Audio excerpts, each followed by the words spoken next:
Why are so many celebs coming to Christ now? Because he is coming back. Right before, right when the lockdowns happened, I came downstairs and he just said, "Hey, babe, I think we got it wrong." It ain't no thing to do my thing, it's what I did the best. Fed that to the streets. Yo, so this has been so interesting, man. And then that's how you know God said there's a shift. And when there's a shift, people will hear the call. Mm-hmm. People will hear the call. Some people will run from the call and some people hear the call. But when you have a celebrity that comes to the call, God did that definitely on purpose, for the purpose. Because the more following the people have, what's that? Sorry. There's one little hair. No, it's lint. I was like, you got one little hair sticking up in the top of your head, but you didn't. Yeah, right. So the more, there you go. It's trying to get over here. It's lint. So the more following you have, the more people that's going to follow you. Exactly. It's going to be a percentage, but that's a high percentage of people when they come to Christ. And if you notice that we have people that's coming to Christ, but it's a lot more that's coming. That's why I feel like when there's much is given, much is required. God is the one that elevates man, period. He doesn't do it himself, whether you actually believe or not. It's him that's allowing you to have this level of success. So when you have a platform and you are a Christian, that's, to me, that's even better when you are a believer and you're able to get other people. That's right. Let's play this clip. To tap into what you believe. Well, let me say change people's lives, not tap into what you believe. Change people's lives. I still don't know what my purpose is yet, but I can say I found Jesus. And this is what I wanted to tell y'all. I won't be doing no more gold digger pranks. I know y'all gonna be like, you said this before. I said this twice. This is my third time. I'm serious. I'm committing my life to Jesus. I'll be switching my content. And I want to find my purpose as I go along, because I still don't know my purpose. But I know my purpose is to use this platform to save other creators and other people, because there's other creators that's probably going through what I'm going through, and they feel like people are going to judge them. Oh, you fell off. Or, oh, you don't have money no more. Oh, you only doing this because Lauren left you. You're like, what the devil teams, the devil like to put in stuff in your head. That's right. So I want this to touch a lot of people to turn to Jesus. And you don't have to just do it yourself, This is so good. Bad, bro. It's very bad. I made millions of dollars destroying women, Wow. Think about that. I made millions of dollars destroying women. Every woman is not like that, Wow. So God is using me. Now I want to uplift women, Yeah.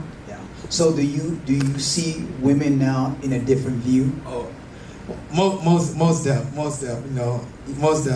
look at them as, let's say, if they are gold diggers, they're only gold diggers because of the demons oppressing them and what they was taught, or strongholds, So I don't look at it as she's using you. She's hurt, and she needs help, and she haven't seek help. So I definitely look at women in a different light. Her past boyfriend or her dad wasn't in her life, or a lot of stuff that I went through, and she probably went down that road to sexual sin or immorality, So I look at girls very much different, because now that I've been alone, and that's the best thing to do, like God strip you down and actually be alone, and you looking from the outside, you need women. You need a strong woman, a strong wife. Case to say that the content that I was making was of God, and I'm not.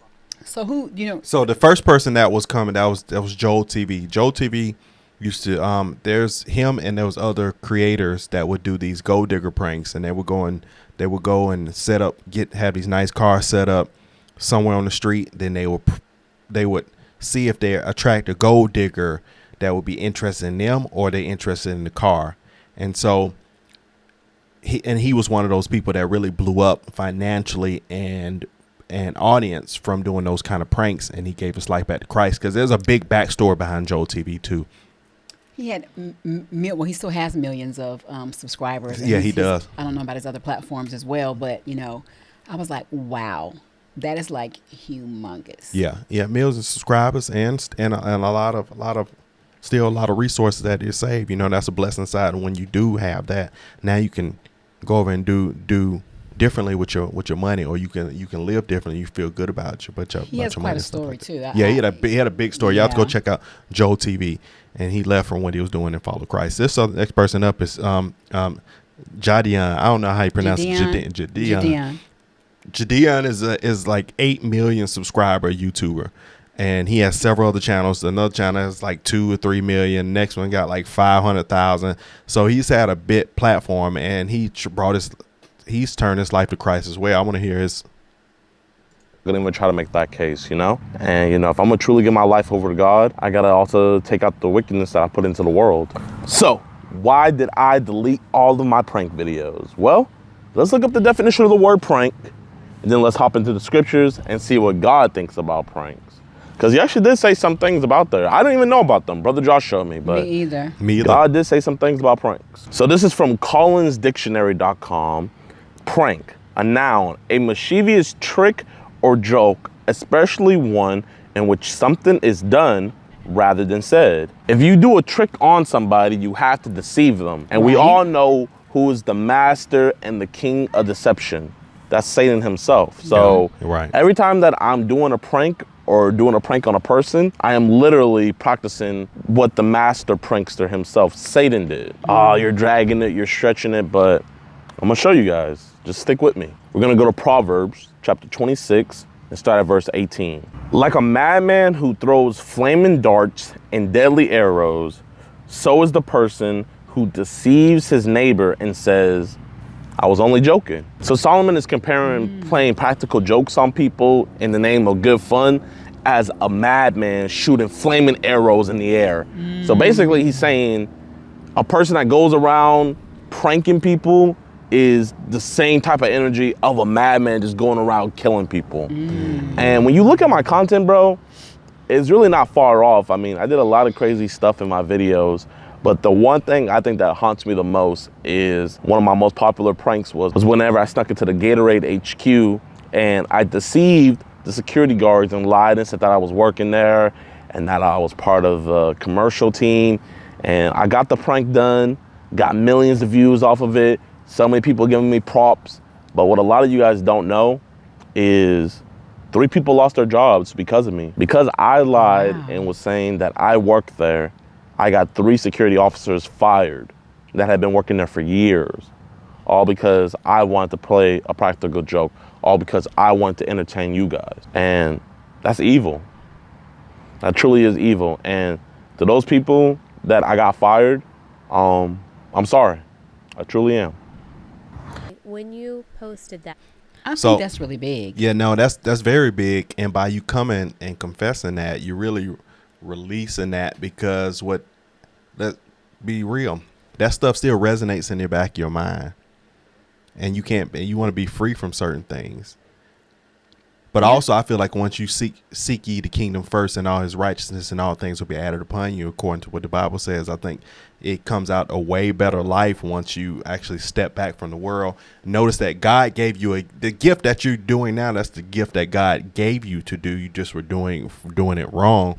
But this next person up is hold on, I want to say something. So in regards to him, even just having the revelation and to come out and do what he did was humongous. I know mega paid with the largest, as with as many people that he has following him, but also how we can go to the Bible and find our daily living. That's crazy. It's something in there in regards to your daily living, in pretty much what God deems feasible and what he does not deem pleasant to him. It's in there, and people don't realize that. Exactly. Yeah. No, that was good. Really but this good. next person is Kat Von D. Everybody knows Kat Von D. Yes, really quick story.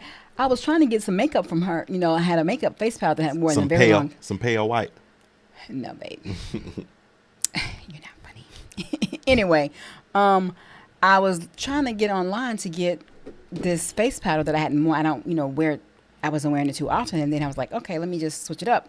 So I kept trying to figure out, why can I not find this? Why is all her stuff sold out on Ulta, Sephora? And then I was like, let me just go to her website. And same thing, I'm like, something's going on. So I just happened to call Ulta 3, and they were like, yes, she sold her makeup line. So right then, I was like, wow, why did she do that? I mean, this was last year, right? Well, this is right when this is when the transition happened. Oh, that's pandemic time. When she found Christ, and I guess I was like, wow. Or maybe shortly after, or in part of the phase of her making that transition, I was like, wow, that's a big move. It's like they're willing to give up things for the sake of everlasting life. That's so cool. People don't realize how big that is, especially when you have already acquired a certain level of success and you didn't start out with him, or you start out and left and whatever, but it's like, okay. I hear a song from the church. You make all things new. That's what made me think about it. Okay. You said that you saw those as crutches and all you wanted was Jesus. So at that point, you were a Christian. Yeah. Oh, yeah. Okay. So when did that happen? Probably like a year before that. A year before that. So let's talk about that a little Yeah. bit. How did you become a Christian out of the world of just kind of spiritualism? So funny enough, I kind of blame my husband or give him the credit. It was during like right before, right when the lockdowns happened. I came downstairs and he just said, "Hey, babe, I think we got it wrong. I think we got a lot of things wrong." Wow. And I was like, no, and I was never like a politically charged person. I would say like ignorant political things just out of like, because I don't watch TV. I don't like really know. I mean, I would see like whatever my friends would post or things like that, but I was never like, I couldn't tell you who's in office or anything like that, at the time. And then, so my husband was like, "Hey, like, I want to show you some stuff, and like it would be some articles and some videos and stuff." And I was like, "Oh man, like I really got to start rethinking a lot of things that I thought were true, Yeah. And that was kind of the first step into questioning everything I had been doing. Yeah. Was it mostly, and we don't have to get into the details on this, but like the stuff that he was showing you, because you said it was around the lockdowns. Yeah. Was it mostly regarding that kind of thing, or was it more theological in nature, the things that he was talking about? No, it was like revolving more around like political things. And you have to understand at that time, like BLM was going hard and in LA, and I was in the middle of it. Like I lived 3 doors down from the mayor of LA. So we had Antifa like on our front yard, after they threatened to like do the Molotov cocktails and stuff like that. And like, so we were just like seeing things in real time, and they were much worse in real life than I think what people even put on TV. And so I was like, man, maybe like, so I started just kind of like reevaluating, kind of going down the list of what I'm doing with my life and like what my perspectives are. And then it got to the part of like my spirituality. And that's where I started really rethinking a lot of things. And so I think a friend had sent me a sermon from Pastor Jack Hibbs, and I loved it. Like it really spoke to me, and like it answered a lot of questions that I had. And so then I started that. My son at the time was like still a baby, so I wasn't going to church, but we would watch like sermons every Sunday, and so that was kind of like I just desired more and more and more, and so I just started studying the Bible, and it was like I think it was it's so cool to be able to do it as an adult, I think like I was very lucky that I had parents that were Christian and enforced certain things at a time when I couldn't understand things, even though it wasn't as effective. Like I do credit my dad for everything, because I remember finding myself in very dark moments, and like intuitively I was praying, and it wasn't because my dad made me. Like it was because because he'd been waiting, that's all, and so like when you can fall in love and learn as an adult, it's so much more meaningful and real than it is when you're a child just doing it because this is what we do, Right. Exactly. This is how we do it, Yep. So yeah, I really love Kat's story, because hers is one of those ones where that's how you know God moves, because Kat I think now after I'm starting to learn more about her, she wasn't into witchcraft. She was into New Age, so she wasn't doing witchy stuff. She didn't care. Wasn't into the devil. She wasn't into that stuff. She just was into goth. Right. And you could tell. And I used to see what used to get me. I thought that goth was one of those things where was like all the way bad, but you could have somebody in that love to wear that darker color, but then they love Christ. Look at her. So God say you come to him as you are. And, if she decided to changed. I don't think so. I think that's who she is. I think that's her look. That's her style. And just because you wear dark don't mean you have to represent the devil. But I will say, too, it sounds like with the celebrities and large influencers that we have here, they all, I don't know about Jadeon, but we know Joel TV, right? Mm-hmm. He was a believer at a younger age. He knew who Christ was, and swayed away. And she was raised, that was her family. Yep, they were Seventh-day Adventists. And so it was like, wow, I don't remember if he said Jadeon was brought up that way, but it's like what's in you is going to truly come out. And if that is imparted to you as a young child, you may stray away. But if, once again, that's your dad. God is your creator. He's your father. You're going to come back. Yeah. Yeah. And that's that grace and mercy that we have. It is. It is. And you have some people that don't have the foundation, they grow up foundation, but then they learn to love God and they have an experience and it changes everything. True. But you have some people that go to God, and then I think of a perfect example, somebody you did a video on, you did on Kanye. It's very tough when you leave the world, go to God and go back to the world, because life is going to be way tougher, and you're going to be way more wilding out than you would be when you go back, because once we talk about this in the Bible verse, I need to find what scripture it is, but when a spirit leaves a person and that house is clean and it roams around nowhere to go, it's going to come back to that house and bring 7 more with it so that it can obtain that space again. And I honestly feel like Kanye was one of those situations to where not only did he leave, he left the church and he went back to the world. He's way more amplified than right before he went in. So you really have to guard your spirit, and you really have to see, are you going in God? Are you going to God with a true heart? Or is it some kind of fad? Or are you just zealous? Because zealous can get you in a lot of situations. Right, but I don't want us to digress from what the video is really about. I feel that I'm really glad that I see that there is a movement, and he is truly moving, and he's calling young people. Not just young people, but people who have large influences. And these people are listening. I'm sure he's called several, and it's been a tapping and a whisper, for other several large influencers that he's like, okay, it's time for my people to come on back, because I still got my hand covering you.